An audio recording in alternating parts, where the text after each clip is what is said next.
428 agencies down to 99. Are you kidding me? That is quite a dramatic cut. And that's what DOGE is looking to do with all of those dollars that the federal government is spending from you. Well, let's talk to somebody who was there, was able to take part in this conversation. It's great to have you back on the show, Congressman Bost. Welcome back. Thank you for having me on. You're the congressman for Illinois' 12th District. You're the chair of the House Veterans Affairs Committee. So you do definitely have an interest in how money is spent on behalf of the American people. Let us know what you think of the meeting, the DOGE meeting.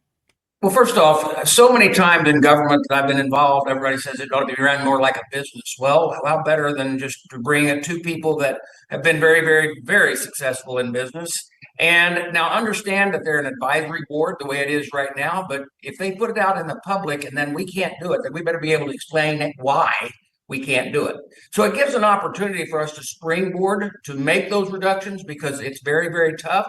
Politically, people will want to try to put pressure one way or another, depending on what the agency is or everything that we're trying to do. We're coming up with some really unique ideas, I think, some things that are sensible. Right now, since COVID went away, unfortunately, we still have office buildings that nobody's showing up to. So then the question is, are you doing your job if you're not showing up? And if you're doing it from home, then why do we have a building that we're paying a lease on? Where can we save money there? What programs, regardless of what agency is in, that we're looking for, are successful, are not successful, or just been an opportunity to shuffle money around and keep people employed as federal agents, federal government workforce? And the rumors have been out there for years about those post office jobs. Not at your local post office, but they only go to the post office, pick up their check, and go home. So, those are the type of things we've got to look at and try to thin down. And I think going through it with a fine-tooth comb with this group, we will be able to save more than we've ever seen before. Well, it's very fascinating to watch this take shape. We're speaking with Congressman Mike Bost, Illinois' 12th District Representative in the House of Representatives. I'm looking here in that conversation with Speaker Johnson and Martha McCallum, 428 agencies down to 99 agencies. One of the conversations we've had on this show is, I wonder how much government can be cut before the American taxpayer even notices that government has been cut. True. When we say we're going to have a government shutdown, and I hate those, I don't think they're wise at all.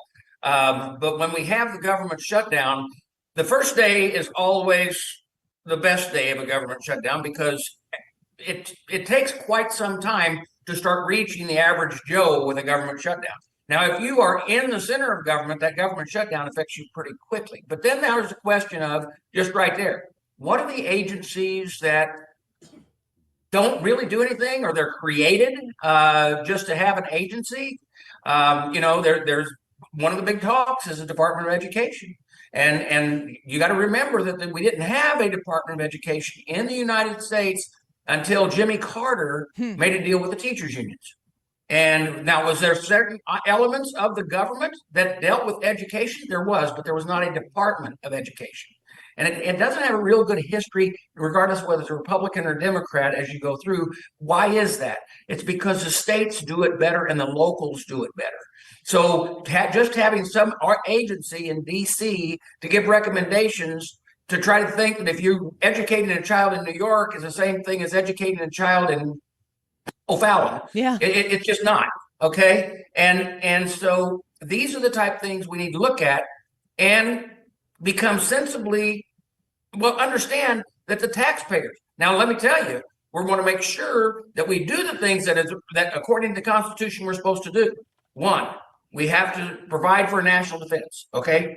Wisely provide for national defense. Two, I believe with that, then we need to take care of our veterans wisely, not bureaucrats, but veterans. There's a difference. Okay.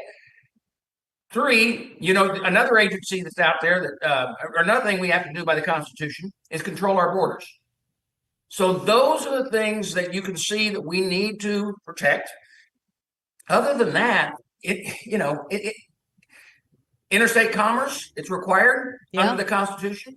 So you look at that. There's a very few agencies that are actually supposed to be ran by the federal government. They're supposed to be ran by the states and local governments. Congressman Bost, this is Ryan Wiggins. As I understand it, DOGE working with Congress is a great thing because we talked last time about how they need, anything spending related. They're going to need to work with you guys, which is why you're talking to them. But concerning personnel, we keep hearing that they're going to slash agencies and get rid of people. Is that something that the president, either through DOGE or with a stroke of a pen, can do on his own, or is that something he also needs to talk to Congress about? Yeah, there's some he can do, or they can do on their own. First off, they can't do it. They can advise either the administration or Congress to do it. Now, that understand, this is kind of like a blue ribbon task force with a little more, well, it has the media power, okay? So, but it's still, Congress has the power of the purse. So if you're going to reduce agencies, cut personnel, everything like that, there are certain administrative rules that the president can do, but many things are going to be required of Congress and individual committees that have oversight over each one of these agencies that might need to be reduced, line items taken out, programs changed or gotten rid of. The list goes on and on. We're speaking with Congressman Mike Bost right now. Here he is representing the Illinois 12th District, and he is also the chair of the House Veterans Affairs Committee. I'm wondering, Congressman, you work with the veterans, of course, maybe on that level, but also on a broader level. DOGE needs to happen in order to reduce government spending. Is there a place that has been neglected significantly where you see government spending making a remarkable increase with this next Congress? Well, what I see as not markable increases, I see that we're making the investment in the border, like I said. I believe that we're going to wisely check over the Department of Defense and the VA. Now, let me explain this so that your listeners don't misunderstand what I'm saying. Not reducing any benefits for the veterans, giving them the quality medical and or veteran services that were guaranteed to them and owed to them because of their time of service. Now, the advantage that also we have is we don't have an administration that wants to block us from getting rid of bureaucracy. And the thing is that the choice for Doug Collins for the secretary, and the Senate, I hope, approves very quickly, because he and I will be working hand in hand, going through line item together along with DOGE, and not reducing, once again, not reducing benefits, but sure reducing over a tremendous amount of waste that does exist in the VA and direct it to the areas where the veterans are. Another question we have here from somebody who's listening to us here in the St. Louis area says, well, not a question, it's a statement. I would like your reaction to it. When DOGE cuts Social Security, Medicare, and Medicaid, people will notice. Your thoughts? Here's my statement on that. That person that just said that was probably a Democrat, because that's the same line Democrats always use when Republicans get in power. First off, Republicans have never cut Social Security or Medicare. I tell you who did cut Medicare. Barack Obama, when he created when he created Obamacare. That is the first time there was ever cuts to any of those services. Now, here's the real statement, though. Do we need to work together in a bipartisan manner to figure out the long term for both of those programs? Because here's the reality. Right now, the actuarials that were put in place when Social Security and Medicare were put in place, the average life expectancy was like 58 years old, 59 years old, which means you were paying in, but you weren't going to draw. Well, that isn't the case anymore. Now it's like 74 years old, 75, and it's increasing all the time. So what's happening is we're spending more money than we're bringing in, and we put people on Social Security that never paid in. So what we really need to do is start looking at the long-term cure, because I want to save it for those people who are due right now, but I want to save it for my children and grandchildren. So there's a program out there that's sensible. Right now, what we're doing is it's kind of like the guy that jumped off the top of the Empire State Building. And when he went by past the 30th floor, they said, "How's everything going?" He said, "Great so far." Because one of these days it's going to hit the ground. And if we don't sit together and come together with some solution so that they can have those benefits, all of a sudden one day we're going to wake up and go, "Yep, it's over." Congressman Bost, this is an interesting way of putting it. So just to be clear here, you're saying that the Republicans who now have the majority in the House, in the Senate, and they have the Oval Office, you're not looking to cut Social Security, Medicare, or Medicaid. You're looking to preserve it. we are not looking to cut Medicare, Medicaid, or Medicare or Social Security, which is all under our purview. We are wanting to preserve it because this needs to be preserved to our children and grandchildren and thereon. But it needs to be recalculated based on the fact that lives have changed. The amount of time that we work have changed. The amount of time we would spend. You can't pay in. You can't draw from Social Security the amount of years that you pay in and then expect it to continue to work. Okay, it's got to be able to have enough time to collect interest. Congressman Bost, is there anything bigger picture, since we're talking about that now, that you guys, either DOGE is bringing to you or you're talking with them about, that really will significantly reduce national debt spending like we haven't seen before? Because we all agree on we need to get, the funding for snails walking backwards on treadmills and stuff like that kind of stuff's great. I do want to see that. But okay, we won't cut that one. But the shrimp running on a treadmill is pretty good. Yeah, that kind of stuff is the stuff that makes the headlines with Rand Paul and everybody. But is there any big picture, like, no, we really need to address like some big issue spending stuff? Sure. We need to make sure that look, over 60% of our budget is those areas where it's mandatory spending.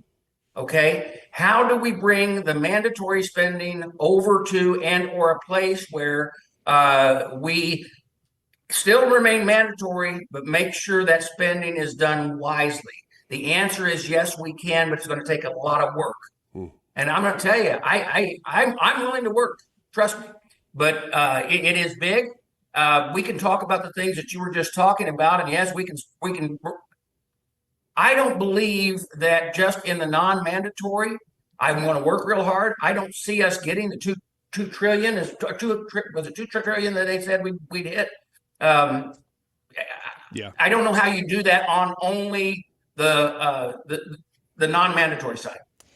Congressman Bost, before we let you go, we appreciate your time as you represent Illinois' 12th District right here on the east side within our listening area here in St. Louis. I've heard people maybe criticize a little bit the Musk, the Ramaswamy non-elected people who are coming in to make some very dramatic changes to our fiscal situation. At least that's the plan. How does this work? How do Elon Musk and Vivek Ramaswamy function in the Democratic Republic that we have?